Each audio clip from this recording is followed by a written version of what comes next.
नमस्कार, आपके साथ मैं हूं सुरभि शर्मा। नमस्कार, बहुत स्वागत है आपके साथ मैं हूं ज्योत्सना पाटिल। हम आपके लिए लेकर आए हैं इस वक्त की 9 बड़ी खबरें।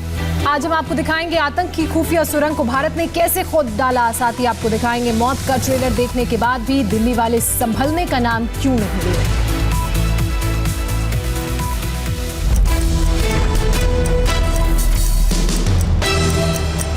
जम्मू के सांभा सेक्टर से लगे इंटरनेशनल बॉर्डर पर सुरक्षा बलों को बड़ी कामयाबी मिली। सुरक्षा बलों ने पाकिस्तान से खोदी गई उस सुरंग का पता लगा लिया जिससे होकर नगरोटा के 4 आतंकवादी भारत में घुसे। ये सुरंग करीब 150 मीटर लंबी है। इसकी चौड़ाई 2.5 मीटर है और ये करीब 25 से 30 मीटर गहरी है। इसे बनाने में पूरी इंजीनियरिंग तकनीक अपनाई गई। सुरंग का एक छोर हिंदुस्तान में तो दूसरा पाकिस्तान में जाकर खुलता है। ये खुफिया सुरंग दिखने में बहुत छोटी नजर आ रही है, लेकिन इसी सुरंग के जरिए 4 आतंकवादी पाकिस्तान से भारत आए। गुरुवार को उन 4 आतंकवादियों को नगरोटा में मार गिराया गया। सुरक्षा एजेंसियों को शक है कि जैश ए मोहम्मद के उन आतंकवादियों को भारत में घुसपैठ कराने के पीछे कोई न कोई गाइड जरूर शामिल है। सुरंग में मिले सैंड बैग पर पाकिस्तान के कराची का पता है। इस सुरंग के पास मिले सबूतों से साफ है कि नगरोटा के आतंकवादियों को पाकिस्तानी एजेंसियों से पूरी मदद मिली। बिना पाकिस्तानी आर्मी की मदद के इतनी बड़ी सुरंग खोदना नामुमकिन है। अभी जो नगरोटा में जो मारे गए वो उसी टनल से वो हो गया है कि बिल्कुल ये ही लगता है कि ये यहीं से क्रॉस हुए हैं और ये बिल्कुल फ्रेश टनल है। ये सुरंग अंतर्राष्ट्रीय सीमा पर गांव रिगाल के पास मिली है, जो जीरो लाइन के बेहद करीब है। इसके ऊपर अगर कोई जवान मुस्तैद भी रहा होगा तो उसे भनक तक नहीं लगी होगी और आतंकी बड़े आराम से पाकिस्तान से भारत में घुस आए होंगे। सुरंग का मुंह ऐसी जगह पर खुला गया था जिससे ये सुरक्षा कैमरे में भी कैद नहीं हो पाया। इनकी इस जगह से इन्फिल्ट्रेशन हुई है। ये इस टनल का इस्तेमाल किया गया है और 5 से 6 घंटे का वक्त इन्होंने लगाया है हाईवे तक पहुंचने में। पिछले 3 महीनों में सांबा सेक्टर के इंटरनेशनल बॉर्डर पर यह दूसरी सुरंग है जिसका खुलासा सुरक्षा बलों ने किया। दिल्ली में कोरोना से मौत का आंकड़ा कम होने का नाम नहीं ले रहा है। कोरोना ना फैले इसके लिए सरकार लोगों से सोशल डिस्टेंसिंग अपनाने की भी बात कह रही है, लेकिन लोग मानने को तैयार नहीं है। दिल्ली में कोरोना इस कदर बेकाबू हो गया है कि सिर्फ 16 दिन में 1 लाख से ज्यादा लोग संक्रमित हो गए हैं। मौत का आंकड़ा हर दिन शतक छू रहा है। पिछले 24 घंटे में दिल्ली में 121 लोगों की मौत हो गई। पिछले 11 दिनों में ये 5वीं बार है जब मृतकों की संख्या ने 100 का आंकड़ा पार कर लिया। रविवार को पुलिस ने मास्क नहीं पहनने पर 1501 चालान किए, 2000 का जुर्माना लगाया, लेकिन इसके बावजूद भी दिल्ली के बाजारों में भारी भीड़ है। दिल्ली में कोरोना की रफ्तार डराने की हद से भी ज्यादा तेज हो गई है। दिल्ली में सबसे ज्यादा फिक्र मौत की संख्या को लेकर है। दीपावली के बाद देश में कोरोना से हुई हर 5वीं मौत दिल्ली में हुई है। देश की 20% मौत अकेले दिल्ली में हो रही है, लेकिन इसके बावजूद लापरवाही चरम पर है। इस वक्त हम मौजूद हैं गांधीनगर की एक बहुत बड़ी मार्केट है, कपड़ा मार्केट है, और यहाँ की तस्वीरें आप देख लीजिए। लोगों को समझाने के लिए पुलिस होनी चाहिए, लेकिन यहाँ कोई नहीं है। आप भीड़ देखिए, काफी ज्यादा लोगों की भीड़ है। मास्क नहीं लगाया बना और नाक पे है। इस तरह की जो लापरवाहियाँ है उसको लेकर 2000 रुपये का चालान कर दिया गया है। नोटिफिकेशन हो चुका है, लेकिन उसके बावजूद लोगों को अपनी जान की फिक्र नहीं है। कोरोना की तीसरी लहर ने दिल्ली को हिला कर रख दिया है। कोरोना काल में पहले रोजाना 250 से 300 लोगों की मौत होती थी, लेकिन अब मौत का आंकड़ा बढ़ा तो शमशान घाटों पर भी दबाव बढ़ गया। 1 नहीं 2 नहीं बल्कि 10 चिताएं जल रही हैं जो कि कोविड से मरने वालों की है। इसके साथ साथ अभी यहाँ पर 2 से 3 एम्बुलेंस भी खड़े हैं जिसमें कोविड के शव रखे हैं, जो अपनी बारी का यहाँ इंतजार कर रहे हैं ताकि उनका अंतिम संस्कार हो सके। भीड़ बढ़ने पर दिल्ली के नागलोई और पंजाबी बस्ती बाजार और जनता मार्केट को 30 नवंबर तक के लिए सील कर दिया गया है। सिर्फ दिल्ली ही नहीं, देश भर में कोरोना संक्रमण ने रफ्तार पकड़ ली है। राज्य सरकारें अपने अपने स्तर पर नई पाबंदियां लगाकर संक्रमण को रोकने की पूरी कोशिश कर रही हैं। गुजरात और मध्य प्रदेश के बाद अब राजस्थान में सख्ती बढ़ा दी गई है। गहलोत सरकार ने 8 शहरों में नाइट कर्फ्यू लगा दिया है। अब रात में सिर्फ मेडिकल इमरजेंसी में ही घर से बाहर निकलने की इजाजत है। राजस्थान के शहरों में सख्ती की वजह है पिछले 24 घंटे में राज्य में कोरोना के मामले में सबसे लंबा जंप। राजस्थान में रविवार को 3260 कोरोना पॉजिटिव केस सामने आए, जबकि 17 लोगों की मौत हो गई। जयपुर में भी रविवार को 603 नए कोरोना केस सामने आए। नतीजा ये हुआ कि राजस्थान के 8 शहरों में रात 8 बजे से सुबह 6 बजे तक के लिए नाइट कर्फ्यू लगा दिया गया। उत्तर प्रदेश में दिल्ली से आने वाले सभी यात्रियों का कोरोना टेस्ट कराया जाएगा। इतना ही नहीं, देश में पिछले 24 घंटे में 43,652 पॉजिटिव केस सामने आए, जबकि इसी दौरान 487 लोगों की कोरोना ने जान ले ली। यानी 24 घंटे में हर 3 मिनट में देश में कोरोना की वजह से एक मौत हुई है।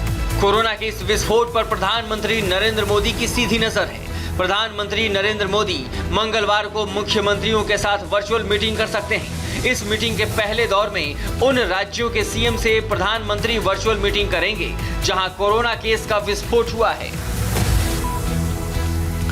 मुंबई समेत पूरे महाराष्ट्र में भी कोरोना के मामले लगातार बढ़ रहे हैं। सीएम उद्धव ठाकरे को अब सुझाव दिए जाने लगे हैं कि महाराष्ट्र के कोरोना प्रभावित शहरों में भी रात का कर्फ्यू लगाया जाए। महाराष्ट्र के सीएम उद्धव ठाकरे कल राज्य की जनता से रूबरू हुए और कहा कि ये कोरोना की लहर नहीं, सुनामी है, इसलिए अगर बहुत जरूरी हो तभी घर से बाहर निकलें। उद्धव ने कहा कि जब तक वैक्सीन नहीं आ जाती तब तक कोरोना से बचाव का उपाय सोशल डिस्टेंसिंग और मास्क पहनना ही है। ही लाट जर पहिल्या लाटेची तुलना केली तर नुसती लाट नाही तर सुनामी आहे की काय अशी भीती वाटते। लोग कह रहे हैं कि ये कोरोना की लहर है, लेकिन मैं कह रहा हूँ कि ये लहर नहीं, कोरोना की सुनामी है। वैक्सीन अभी हमारे हाथ में नहीं है। महाराष्ट्र में 12 करोड़ लोग हैं, इसकी 2 डोज चाहिए, यानी 24 करोड़ डोज। इसे लोगों तक पहुंचाने में कितना वक्त लगेगा ये स्पष्ट नहीं है। फिलहाल इसका समाधान सोशल डिस्टेंसिंग और मास्क पहनना है। अभी बहुत से लोग मास्क नहीं लगा रहे हैं, जो चिंता का विषय है। उद्धव की चिंता मुंबई और राज्य के दूसरे हिस्सों से आ रही इसी तरह की डरावनी तस्वीरें हैं। बार बार अपील करने के बावजूद लोग मास्क नहीं पहन रहे, बाजारों में भीड़ कर रहे हैं। ये तस्वीर मुंबई के बहराम बाग मार्केट की है, जहां लोग बिना मास्क के बिना सोशल डिस्टेंसिंग के घूम रहे हैं और सवाल पूछने पर ऊल जलूल तर्क देने लगते हैं। दिल्ली के बाद महाराष्ट्र में ही कोरोना का खतरनाक रूप देखा जा रहा है। पिछले 24 घंटे में महाराष्ट्र में 5,753 नए केस सामने आए हैं, जबकि 50 मरीजों की मौत हुई है। राज्य में कोरोना मरीजों की कुल संख्या 17,80,000 को पार कर चुकी है। हालांकि अच्छी बात यह है कि फिलहाल सिर्फ 81,500 मरीज ही एक्टिव हैं। महाराष्ट्र में भी जिस तरह से कोरोना के केस बढ़ रहे हैं, उसके बाद अब वहां भी नाइट कर्फ्यू लगाने पर विचार हो रहा है। कोरोना वायरस की वजह से शादी समारोह पर भी बड़ा असर पड़ रहा है। राजस्थान और गुजरात में जारी नाइट कर्फ्यू की वजह से हजारों शादियां अटक गई हैं। लॉकडाउन हटने के बाद लोगों ने राहत की सांस ली थी और अपने बच्चों की शादियों की डेट फिक्स की, कार्ड छपवाए, मेहमान बुलाए, समारोह की पूरी तैयारी हो गई। लेकिन जिस तरह एक बार फिर कोरोना के मामलों में तेजी आई है, उससे हजारों शादियां अधर में लटक गई। गुजरात के अहमदाबाद समेत 4 शहरों में नाइट कर्फ्यू लगा तो सबसे ज्यादा मुसीबत उन परिवारों पर पड़ी जहां इस दौरान शादी होने वाली है। हम अहमदाबाद के कुबेर नगर इलाके में जहां अब शादी का जो ये फंक्शन है वो घर में ही आयोजित किया जा रहा है। इस वक्त जो दूल्हा है उसकी हल्दी की रस्म चल रही है। बिना किसी चेतावनी के लगे नाइट कर्फ्यू ने शादी वाले परिवारों को उलझन में डालकर रख दिया है। गवर्नमेंट का परमिशन 200 लोगों का था, तो पहले तो हम लोग भी सोच रहे थे कि 200 के भी करें या ना करें, क्योंकि 200 लोगों के अरेंजमेंट के लिए पूरा इंफ्रास्ट्रक्चर कॉस्ट वही होता है। गुजरात में कोरोना के केस और कैजुअलिटी दोनों की संख्या लगातार बढ़ती जा रही है, इसलिए सख्ती भी जरूरी है। गुजरात में पिछले 24 घंटे में 1495 नए कोरोना केस सामने आए। पिछले 24 घंटे में कोरोना से 13 लोगों की जान चली गई। अहमदाबाद की तरह पिंक सिटी जयपुर में भी कोरोना ने शादियों पर फुल स्टॉप लगा दिया है। नाइट कर्फ्यू के बीच जयपुर प्रशासन ने शादियों के लिए नोटिफिकेशन जारी किया है, जिसके मुताबिक शादी समारोह की जानकारी जिला मजिस्ट्रेट को देनी होगी। बिना परमिशन शादी समारोह पर 5,000 जुर्माना लगेगा। शादी समारोह की वीडियोग्राफी करानी अनिवार्य है। शादी समारोह में 100 से ज्यादा लोग जमा होने पर 25,000 जुर्माना लगेगा। नवंबर और दिसंबर में शादियों का शुभ मुहूर्त होता है। अगर कोरोना की रफ्तार नहीं थमी तो आगे भी शादियों पर संकट खड़ा हो सकता है। भारत समेत दुनिया भर में बढ़ते कोरोना के खतरे के बीच वैक्सीन पर एक बड़ी खुशखबरी है। दावा किया जा रहा है कि अगर सब कुछ ठीक ठाक रहा तो 11 दिसंबर को अमेरिका में लग सकता है पहला टीका। कोरोना की वापसी से कराह रही पूरी दुनिया को बस एक ही इंतजार है और वो है कोरोना की वैक्सीन का। भारत समेत दुनिया के कई देशों में इसे लेकर काम अंतिम चरण में है और वैक्सीन को लेकर बड़ी खबर ये है कि अमेरिका में 11 दिसंबर को कोरोना वायरस की पहली वैक्सीन लगाई जा सकती है। अमेरिका में कोरोना वैक्सीन कार्यक्रम के प्रमुख मोंसेफ सलोई ने कहा है कि अगर सब कुछ ठीक रहा तो अमेरिका में कोरोना वैक्सीन की पहली डोज 11 दिसंबर को लगाई जा सकती है। कोरोना वैक्सीन बनाने वाली अमेरिकी कंपनी फाइजर ने US food and drug administration को आवेदन सौंपा है।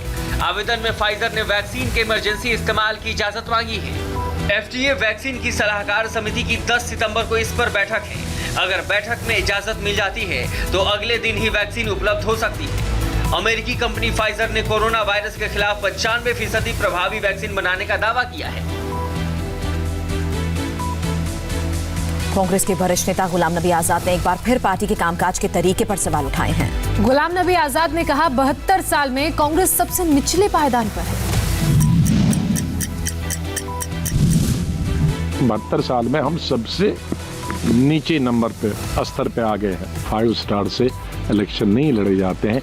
आज हमारी प्रॉब्लम लीडरों की क्या है? लीडरों के है टिकट ले दिया तो जाके 5 स्टार में पहले बुक हो गया, फिर 5 स्टारों में भी कौन सा अच्छा है उसमें चले जाए कि 5 स्टार डिलेक्स होगा तो उसमें जाएंगे। पार्टी में गांधी और नॉन गांधी का सवाल नहीं है, सवाल है प्रोग्राम का और काम का। कांग्रेस में भूचाल आने का सिलसिला थमने का नाम नहीं ले रहा। कपिल सिब्बल के बाद सीनियर नेता गुलाम नबी आजाद ने भी अपनी ही पार्टी पर सवाल खड़े कर दिए। गुलाम नबी आजाद ने कहा कि पार्टी ग्राउंड पर लड़ना भूल चुकी है। अगर कांग्रेस को मजबूत करना है तो अध्यक्ष से लेकर आम कार्यकर्ता तक सभी को मेहनत करनी होगी। जिम्मेदारी समझनी चाहिए, जनरल सेक्रेटरी भी जिम्मेदारी समझनी चाहिए, प्रेसिडेंट को भी जिम्मेदारी समझनी। इसीलिए तो मैं कहता हूँ, इसीलिए तो हम लोगों ने वो लेटर बनाई थी, इसी से मैं जोड़ता हूँ। मिडिल रंग को भी मेहनत करनी पड़ेगी, निचले लेवल पे भी मेहनत करनी पड़ेगी। लीडरशिप होगा तो अगर कल आप राहुल गांधी को चेंज करोगे, सोनिया गांधी को बनाओगे, गुलाम नबी बनाओ, कपिल सिब्बल बनाओ, आनंद शर्मा को बनाओ, दूसरे किसी को बनाओ, उससे चेंज नहीं होगा। सिस्टम को चेंज करने की जरूरत है। गुलाम नबी आजाद ने जब बेबाकी से अपनी बात मीडिया के सामने रखी तो एक बार फिर से कांग्रेस के कुछ नेता सामने आए और आजाद को नसीहत दी कि इस तरह की बातें पार्टी फोरम में रखनी चाहिए, सार्वजनिक प्लेटफॉर्म पर नहीं। अगर पार्टी फोरम पे बात की जाए, कम से कम वो लोग जो पार्टी फोरम पे बात कर सकते हैं उन्हें पार्टी फोरम पर ही बात करनी चाहिए। गुलाम नबी आजाद उन 23 नेताओं में सबसे आगे थे जिन्होंने अगस्त में कांग्रेस लीडरशिप में बदलाव के लिए चिट्ठी लिखी थी।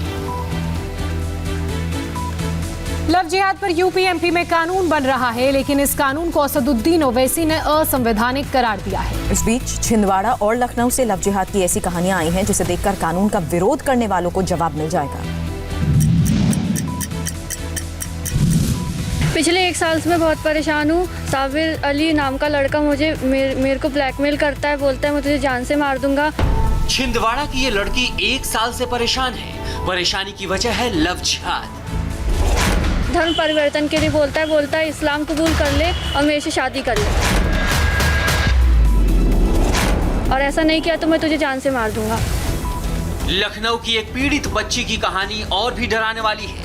लव जिहाद की वजह से इसने जो जिल्लत और यातना झेली है उसे सुनकर आप हिल जाएंगे। और खाने के बाद इन्होंने हमको बेहोश कर दिया। बेहोश करने के बाद इन्होंने वीडियो बना ली हमारी। लव जिहाद का वायरस छिंदवाड़ा और लखनऊ तक ही नहीं सीमित है, ये पूरे देश में फैला है। अब जब ऐसे जालसाजों को कानून बनाकर सजा देने की बात शुरू हुई है तो उन दबी और मजलूम आवाजों को हिम्मत मिली है, वो सामने आ रही है। यूपी एमपी की राज्य सरकारें लव जिहाद पर कानून बनाने की तैयारी कर रही हैं, लेकिन इस पर अब जोरदार सियासत हो रही है। ओवैसी इसे संविधान के खिलाफ बता रहे हैं। मोहब्बत फैलाइए, लव फैलाइए, कितना गर्मी पैदा करेंगे, कितना जहर फैलाएंगे। बस करिए ना, दिलों को जोड़ने का काम करिए मोदी जी। उनको कॉन्स्टिट्यूशन पढ़ना चाहिए, आर्टिकल 21, फिर इनको सुप्रीम कोर्ट का जजमेंट पढ़ना चाहिए। लव जिहाद लंबे समय से आरएसएस का एजेंडा रहा है। यूपीएमपी की सरकार ने कानून बनाना शुरू किया तो आरएसएस ने इसे पूरा समर्थन दे दिया। जो इतना असंवैधानिक हो, जिसका रूप इतना क्रूर हो और धोखेबाज हो, उसको रोकना यह इस देश की मौलिक आवश्यकता है और इसलिए उसकी रक्षा करने के लिए इस कानून का बनना बहुत बड़ी ज़रूरत है। लव जिहाद के खिलाफ कानून का कई मुस्लिम संगठनों से जुड़े लोग विरोध कर रहे हैं। उनका कहना है कि लव जिहाद का कोई अस्तित्व नहीं है। और मुंबई के पास भिवंडी में बीच सड़क पर हंगामा हो गया। जमीन विवाद को लेकर एक शख्स पर तलवार और लोहे की रॉड से हमला हो गया। हाथों में तलवार, लोहे की रॉड। मुंबई से सटे भिवंडी में दो गुट आपस में बुरी तरह से भिड़ गए। हाफिज चिखलेकर नाम के शख्स पर कुछ लोगों ने अचानक हमला कर दिया। इस पर हफीज की तरफ से भी विरोध हुआ। कुछ देर तक सड़क पर हंगामा होता रहा। बाद में हमलावर मौके से भाग खड़े हुए। ये लड़ाई जमीन विवाद में हुई। इसकी शिकायत पडगा पुलिस थाने में की गई है। वक्त एक ब्रेक का है। ब्रेक के बाद देखिए नीतीश तेजस्वी में कौन बेस्ट, अब विधानसभा में टेस्ट।